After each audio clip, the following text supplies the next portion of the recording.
안녕하세요. 9월 16일 금요일 짱목과 말씀 수다의 시간입니다.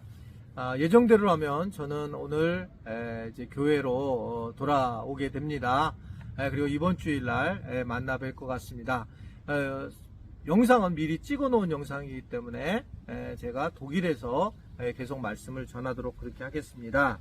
자, 오늘 우리에게 주시는 하나님의 말씀은 여호수아 19장 17절부터 31절의 말씀인데요. 하나님 말씀을 보시겠습니다. 넷째로 이사갈 곧 이사갈 자손을 위하여 그들의 가족대로 제비를 뽑았으니 그들의 지역은 이스르엘과 그슬롯과 수넴과 하바라임과 시온과 아나하랏과 랍빗과 기시온과 에베스와 레멧과 엔간님과 에나따와 벳파세스이며 그 경계는 다볼과 사하수마와 벳세벤스에 이르고 그 끝은 요단이니 모두 16성읍과 그 마을들이라. 이사갈 자손 지파가 그 가족대로 받은 기업은 이 성읍들과 그 마을들이었더라. 다섯째로 아셀 자손의 지파를 위하여 그 가족대로 제비를 뽑았으니 그들의 지역은 헬갓과 할리와 베덴과 악삽과 알람멜렉과 아맛과 미살이며 그 경계의 서쪽은 갈멜을 만나 시올림낫에 이르고 해 뜨는 쪽으로 돌아 벳다곤에 이르며 스불론을 만나고 북쪽으로 입다일 골짜기를 만나 베데멕과 느일에 이르고 갑을 왼쪽으로 나아가서 에브론과 르홉과 함몬과 가나를 지나 큰 시돈까지 이르고 돌아서 라마와 견고한 성읍 두로에 이르고 돌아서 호사에 이르고 악십 지방 곁 바다가 끝이 되며 또 음마와 아벡과 르홉이니 모두 22성읍과 그 마을들이라. 아셀 자손의 지파가 그 가족대로 받은 기업은 이 성읍들과 그 마을들이었더라. 이제 이사갈과 그리고 아셀 자손의 기업에 대한 말씀이 쭉 나오고 있습니다. 이사갈 지파도 굉장히 많은 복을 받죠. 갈릴리 바다 주변의 땅과 또 16개의 성읍과 촌락을 기업으로 차지하게 되었고, 결국 이 이사갈 지파에 대해서 야곱이 예언을 했었어요. 평온한 생활을 할 것이다 라고 그 이사갈에게 예언을 하는 그런 모습을 우리가 창세기 49장 15절에서 보게 됩니다. 실제로 이 이사갈 지파는 이스라엘 평야가 있는 농사를 굉장히 짓기 좋은 그곳에 적합한 곳에 있게 됩니다. 제가 이번에 가봤더니 그곳이 나봇의 포도원이 있는 아주 좋은 땅이고 길보아 산과 수넴 여인이 있는 그 수넴 지역의 그 사이가 너무너무 비옥한 땅이라는 것을 알게 되었습니다. 그래서 하나님의 그 인도하심에 따라 결국 하나님께서 채워주시고 보호해 주신다라고 하는 것들을 우리가 이사갈 영토를 보면서 이해할 수가 있는 겁니다. 아셀 지파도 마찬가지예요.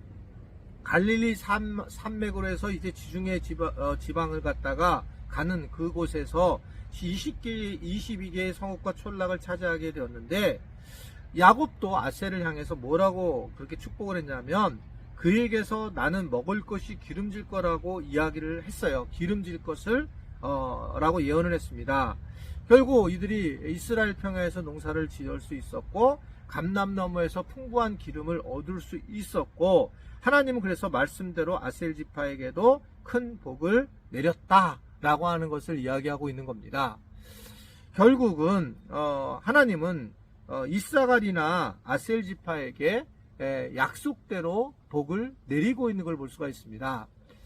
우리는 하나님과의 관계 속에 있어서 때로는 좀 내가 원하는 바를 사실은 하나님께 복으로 달라고 얘기를 하고 있지만, 사실은 이 복을 주시는 분은 하나님이세요. 내가 할 수 있는 게 별로 없습니다. 하나님이 주인이시고 하나님이 중심이세요. 하나님은 내가 너에게 기름진 땅에서 먹일 거다 라고 하면 그냥 하나님의 방식으로 이렇게 나중에 이렇게 채워지는 것을 보게 됩니다. 우리는 이러한 모습들을 잘 눈여겨봐야 되고, 이러한 모습을 잘 보면서 하나님을 어떻게 믿어야 될지를 알 수가 있어야 된다는 거죠. 전적으로 하나님이 하셔야 된다라고 하는 것을 볼 수 있어요. 그러니까 내가 소원하는 바를 통해서 하나님은 일을 하십니다. 그래서 내가 소원하는 바를 기도해야 돼요. 근데 이게 개인적인 것을 의미하는 것은 결코 아닙니다. 그래서 저는 중요하게 생각하는 게 교회 공동체예요. 지금도 이스라엘 12공동체에다가 기업을 주시는 거잖아요. 그러니까 우리는 개인적인 걸로 자꾸 생각하는데, 사실은 전체적으로 하나님은 공동체 속에서 하나님의 복이 임하는 걸 볼 수 있습니다. 말씀을 몇 번 제가 드린 적이 있는데, 내게 중환병이 왔을 때 왜 그럼 중환병이 왔는가? 우리 공동체에 중환병을 앓는 사람을 우리가 섬길 수 있도록, 나는 왜 이렇게 기도를 많이 하고 하나님을 잘 섬겼는데 물질이 부족할까? 그렇게 물질이 부족한 사람들에게 격려할 수 있도록, 그래서 하나님께서는 우리에게 사실은 많은 것을 다양하게 주셨다는 거죠. 모두 다 만약에 복받고 모두 다 물질이 복이 누리고 그런다면 사실은 그것은 교회 공동체의 모습이 아닌 거죠. 그래서 누누이 말씀드렸지만 성령도 개인적으로 임하는 것의 성령의 의미보다 성령이 뭐라고 했냐면 성령은 사랑의 띠라고 얘기해요. 하나가 되게 하는 거. 여러분 성령님이 임하셨을 때에 120명의 성도들 가운데 임했다는 걸, 교회에 임했다는 걸 기억하셔야 됩니다.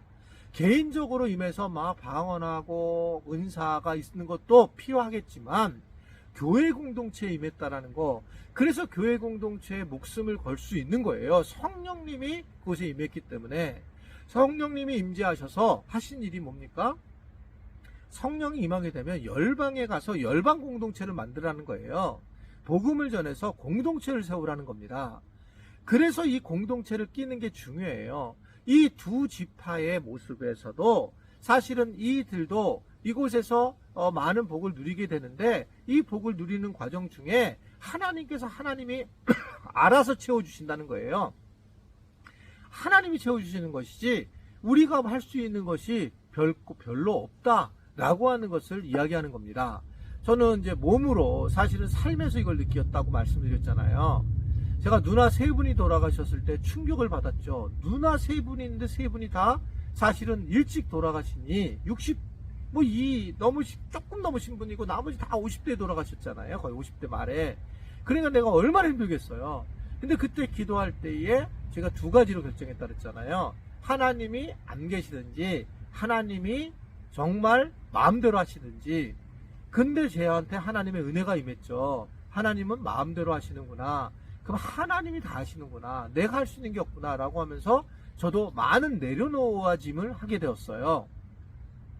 그러니까 내가 할 수 있는 게 결코 없다는 겁니다. 그러니까 교만할 것도 없어요.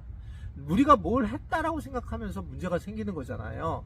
내가 뭘 했는데 어떻게 교회가 이럴 수 있어? 이렇게 문제가 되는 거예요. 여러분, 헌금하는 것도 내가 할 수 있는 게 아니에요. 헌금하는 것도 그 마음과 또한 내가 돈을 버는 환경과 건강 다 주신 것과 내가 헌금할 수 있는 믿음 주신 것도 주님이 하신 거죠.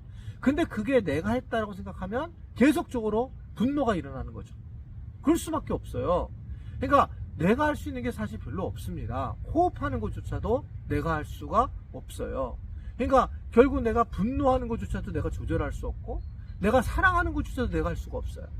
그렇기 때문에 하나님의 해주셔야 된다라고 하는 그런 고백이 있어야 되고, 하나님의 인도하심을 따라 살아가는 것이 얼마나 중요한가라는 것을 알아야 된다. 그래서 지금 이 12지파의 각각에게 하나님이 기업으로 주셔서 이들 기업이 서로 돕고 섬기는 것이 얼마나 중요한가. 그러니까 세계에서도 지금 우크라이나가 이렇게 전쟁이 일어나니까 전체가 어려워지잖아요. 그러니까 세계 경제가 정말 어려워요. 독일도 굉장히 어렵더라고요. 그러니까 이러한 부분들이 결국은 하나의 공동체라는 사실을 인지해야 된다는 거죠. 서로가 서로 하나가 된다는 거예요. 우리는 지금 너무나 많이 먹어서 다이어트 하려고 난리는데, 우리 아들이 있는 그 케냐는 먹을 게 없는 거예요. 먹을 게 없어서 굶주리고 있는 겁니다. 그러니까 이 세상이 이렇게 달라요. 하나님은 똑같이 줬지만 이것이 공동체를 바라보지 않으면 자기에게 어떻든 간에 가지고 있는 것만을 가져버리게 되면 결국 하나님이 원하시는 공동체를 세울 수가 없다라고 하는 것입니다. 믿음이 좋은 사람들은 공동체가 넓어지는 거예요. 자기 개인에서, 가족에서, 그리고 더 나아가서 교회 공동체에서, 우리 한국 교회를 위해서, 온 열방을 위해서 하나님의 눈으로 바라보는 것, 그랬을 때에 결국은 우리가 올바른 신앙생활을 할 수 있다는 것을, 우리가 이러한 두 지파가 땅을 받는 모습을 통해서 하나님이 하시는 것을 알고 우리 깨닫게 된다. 아무쪼록 더 큰 눈을 갖고 하나님의 눈으로 하나님이 하신다는 확신을 갖고 살아갈 수 있는 그런 우리 모든 지체들이 될 수 있게 되길 바라고, 이제 주일날 뵙도록 하겠습니다. 반갑게 맞아주세요. 감사합니다. 기도하겠습니다. 오늘도 우리와 함께 하시는 주님을 찬양합니다. 하나님의 영광을 바라보게 하시고, 또 오늘 말씀에 따라서 공동체의 우리 확장을 통해 하나님, 나 자신을 넘어서서 우리 한국 교회와 우리 교회와 또 온 열방을 품을 수 있는 우리 모든 지체들이 되도록 도와 주옵소서. 예수님의 이름으로 기도드리옵나이다. 아멘.